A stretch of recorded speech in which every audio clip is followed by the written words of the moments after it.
Sir, I can fix it. It's the fuel injector. You can fix Before it? we continue, subscribe, like, and share this video. Now watch what happens next. Under the wide concrete belly of EcoBridge in Lagos, where the river smell mixed with diesel and yesterday's rain, Henry Ease woke to the familiar ache in his stomach. He was 14 now, but the hunger felt older, 4 years older, to be exact, ever since high blood pressure stole his father and the uncle who followed took everything else. The little workshop on the edge of town, the tools that sang under John Ease's hands, even the photograph of Henry's mother who had left this world when he was still too small to remember her face. Orphan, the street called him, though Henry never liked the word. It sounded final, like a door slammed shut. He preferred to think of himself as waiting for food, for morning, for the day his father's lessons would prove they were worth more than pity. He stretched his thin arms, felt the holes in his shirt catch on rough concrete, and sat up. The city was already awake above him. Horns, hawkers, the low growl of engines hurrying somewhere important. Gabriel's own shirt was once blue. Now it was the color of dust and time. His feet, bare since the last pair of sandals split beyond repair, were tough as old leather. He owned nothing he could not carry, which was almost nothing at all. Yet inside his head lived an entire garage. Pistons, injectors, timing belts, the patient way an engine will whisper its trouble if you only listen. 2 days without food had sharpened everything. The river's muddy scent, the ache behind his eyes, the memory of his father's voice. Every engine has a language, Hen, John used to say while they crouched together over a neighbor's sputtering generator. Listen long enough, and it will tell you exactly where it hurts. Henry could still hear the quiet pride in that voice, the way his father's big hands moved slow and sure, never rushing the diagnosis. Those same hands had once lifted him onto a workbench so he could see better. Now the workbench belonged to the uncle, and the hands were gone forever. Henry stood, brushed grit from his arms, and started walking toward the waterfront district where the rich kept their playthings. He had heard the stories. Gleaming showrooms, cars so expensive they cost more than a village could earn in 10 years, men in pressed shirts who never waited for anything. Normally he stayed far from those streets. Hunger, though, was louder than caution today. The luxury garage sat like a glass palace at the end of a palm-lined boulevard. Through spotless windows Henry could see red Ferraris, black Lamborghinis, silver McLarens, all polished until they looked like they had never known rain. Mechanics in crisp navy overalls moved between the cars with the calm of people who knew their place in the world. Outside, near the service entrance, a small crowd had gathered. At the center stood a tall man in a charcoal suit, arms folded, face tight with impatience. Mr. Dennis Duke. Everyone knew him. Owner of Duke Industries, builder of half the new roads in Lagos State, the kind of man whose name appeared in newspapers. Beside him sat the most beautiful car Henry had ever seen up close. A red Ferrari, low and angry-looking, its curves catching every scrap of sunlight. The hood was up. 3 mechanics bent over the engine bay like doctors at a difficult bedside, tools in hand, voices low and frustrated. It was fine yesterday, Mr. Duke was saying, voice clipped. Now it clicks once, tries to catch, then nothing. We have the governor at 2. 50 million riding on me arriving on time. Fix it. One mechanic wiped sweat from his brow. We've checked the battery, the pump, the relays. Everything reads clean, sir. Mr. Duke's sigh carried across the forecourt. Then why is my car still dead? Henry felt the words rise before he could stop them. His stomach twisted, part hunger, part fear, but his feet moved anyway. He stepped out from the shadow of a palm tree and walked straight toward the group. Heads turned. Someone chuckled. Another mechanic muttered, "What's this now?" Henry stopped a respectful distance away, hands loose at his sides so no one would think he was reaching for anything. His voice, when it came, was quiet but clear. "Sir, I can fix it. It's the fuel injector.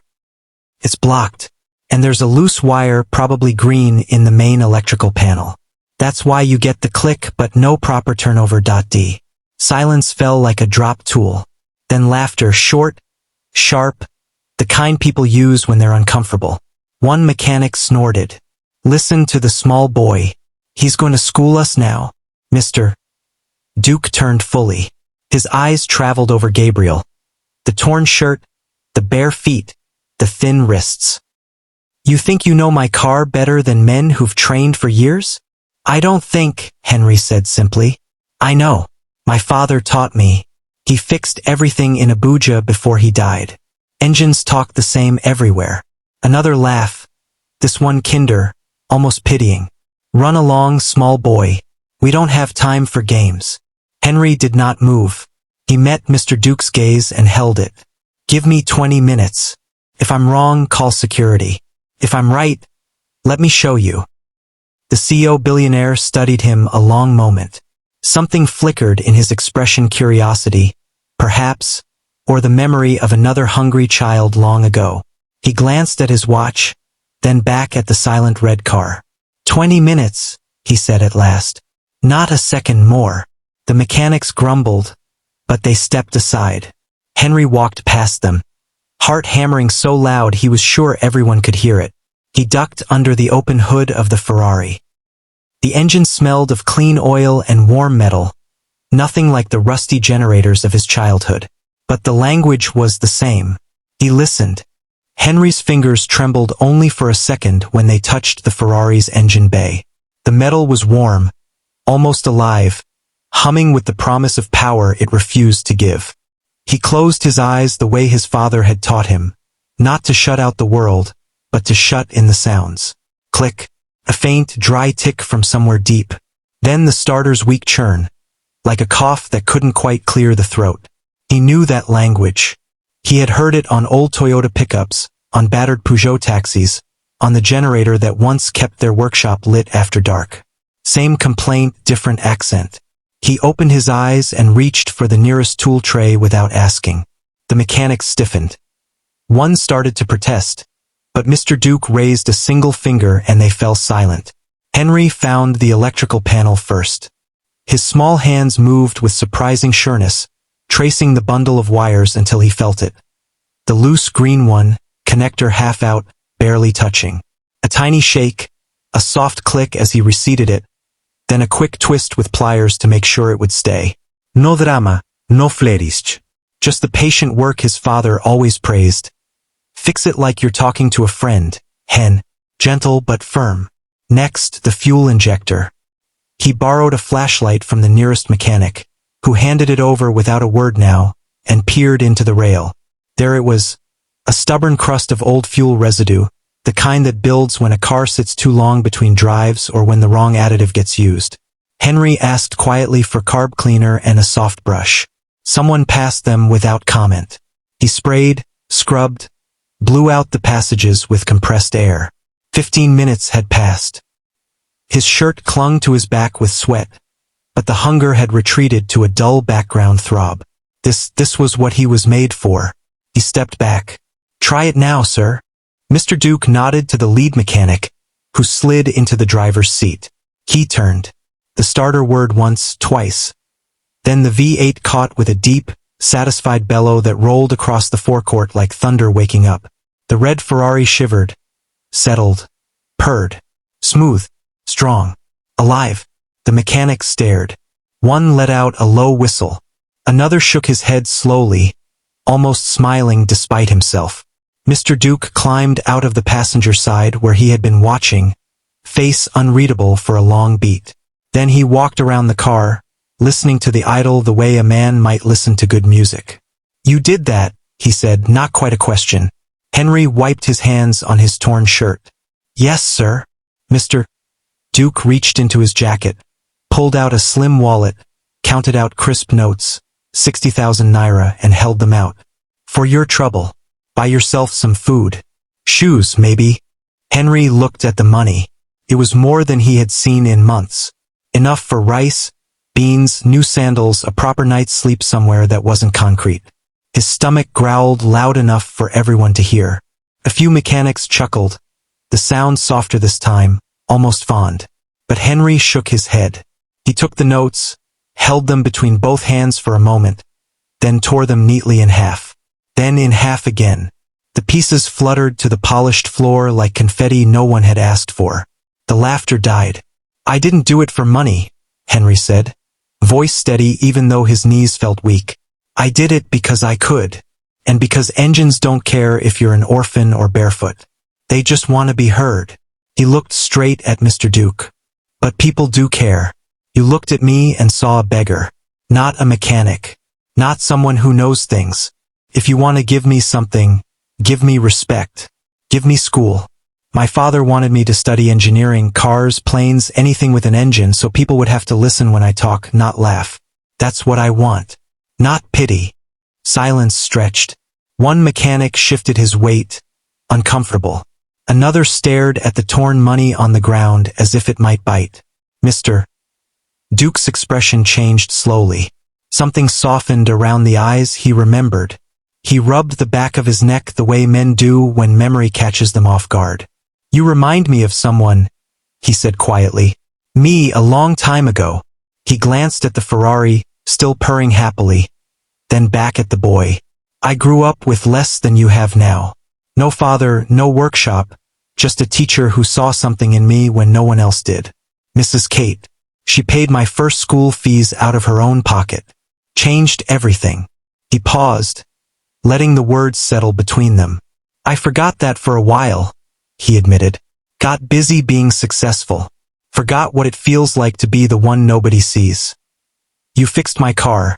But maybe you fixed something else too. Henry said nothing. He waited. Mr. Duke turned to his assistant, who had been hovering nearby with a tablet. Call my lawyer. Right now. Tell him I need a contract drafted, full sponsorship. Secondary school, university, whatever it takes. Automotive engineering. Fees, books, hostel, food, clothes. And when he graduates, a position at Duke Industries. Entry-level engineer. No strings except he has to finish. The assistant blinked. Sir. Do it, Mr. Duke said, not unkindly. He looked back at Henry. You're cautious. I see it. You've had promises broken before. So we make this legal. Binding. You'll have your own bank account too, 8 million naira to start. For emergencies, for living. No one can touch it but you. Henry's throat tightened. He swallowed hard. You mean it? Ido. For the first time that day, Henry let himself smile. Just a small one, careful, like he was testing if it would break. Then I accept. But only if it's real. Mr. Duke extended his hand. Henry took it. The grip was firm, not patronizing. Two worlds touching for a moment. The mechanics began to clap. Slow at first, then louder. Someone whistled. The red Ferrari idled on, content, as if it had known all along. 6 years slipped by the way good years do. Quietly at first, then in a rush of textbooks, late-night study lamps, and the steady click of tools in university workshops. Henry Ease grew taller, his shoulders broader from lifting engines instead of scavenging scraps. The hunger lines faded from his face, though his eyes kept that same bright, listening sharpness his father had given him. He finished secondary school at the top of his class, then moved straight into mechanical engineering at the university Mr. Duke's contract had opened. Every term report came back glowing. Every practical exam ended with instructors shaking their heads in quiet wonder. This boy hears engines, one professor said once, half laughing, half serious. Henry only smiled and thought of John Ease crouched over a workbench long ago. Duke Industries welcomed him the day after graduation. Not as charity but as a junior automotive design engineer, entry-level on paper, but the projects they gave him were anything but basic. He worked on hybrid systems, lightweight frames, efficiency that could make a fast car kinder to the air. Colleagues who once might have laughed at a barefoot boy now asked his opinion first. Mr. Duke watched from his office window sometimes, arms folded, a small satisfied smile tugging at his mouth. He never said much about it. He didn't need to. On the morning of the launch, the same luxury garage had been transformed. Banners fluttered in the breeze, white and gold with the new logo. A simple wrench crossed with an open hand. The Henry Foundation. Tables held pamphlets explaining its mission. Scouting bridges, markets, back alleys for children who showed unusual talent. The kind most people overlooked. Scholarships, mentorship, safe hostels, the works. No one would have to tear up money for respect ever again if Henry could help it. A crowd had gathered. Engineers, journalists, government people, even a few street kids Mr. Duke's team had quietly invited. At the center, under a silk cover, waited the new car. Not just any prototype. An eco-friendly high-performance coupe, sleek lines softened by sustainable materials, an engine that whispered instead of roared, but still delivered speed that made hearts race. Henry had designed the core systems himself. Fuel mapping that learned from the driver, regenerative braking that fed power back like a gift, lightweight composites that made the whole thing feel almost weightless. Mr. Duke stepped to the microphone first. His voice carried the calm authority of a man who had built things from nothing twice in one lifetime. 6 years ago, he began. A boy walked up to my broken Ferrari and saw what no one else did. He fixed it in 15 minutes.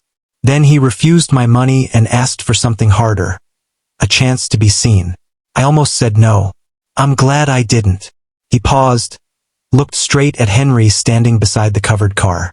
That boy reminded me who I used to be, and he reminded me of a teacher, Mrs. Kate, who once did the same for me. So today we named this car after her, the Kate, because sometimes the best way to honor someone is to pass the kindness forward. The cover dropped. Sunlight slid over deep green paint. Forest green, the color of hope that grows even in hard places. The crowd murmured, then applauded. Cameras flashed. Henry took the microphone next. His hands were steady now, no tremble. He wore a simple navy suit, crisp white shirt, the first tie he had ever owned. But his feet, though shod in good leather shoes, still remembered concrete. I was an orphan under EcoBridge, he said quietly. No mother, no father after malaria took him. No one to tell me I was worth anything. But my father left me something better than money.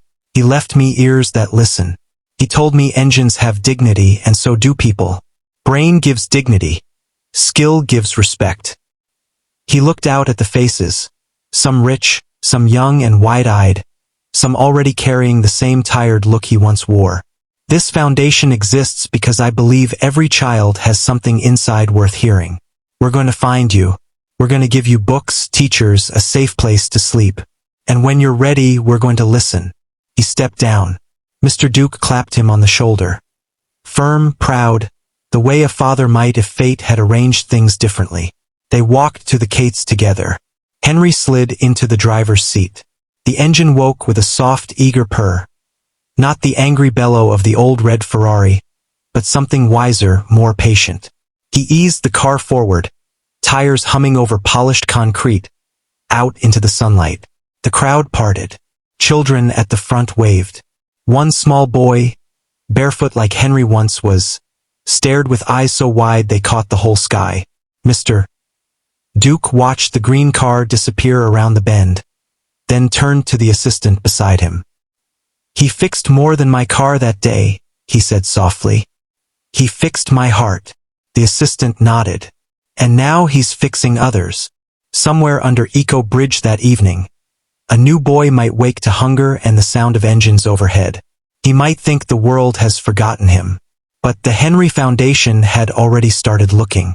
A team would come tomorrow or the day after, asking quiet questions, listening for the spark. Because engines aren't the only things that can be brought back to life. And sometimes, when you least expect it, the boy nobody saw becomes the one who teaches everyone how to see.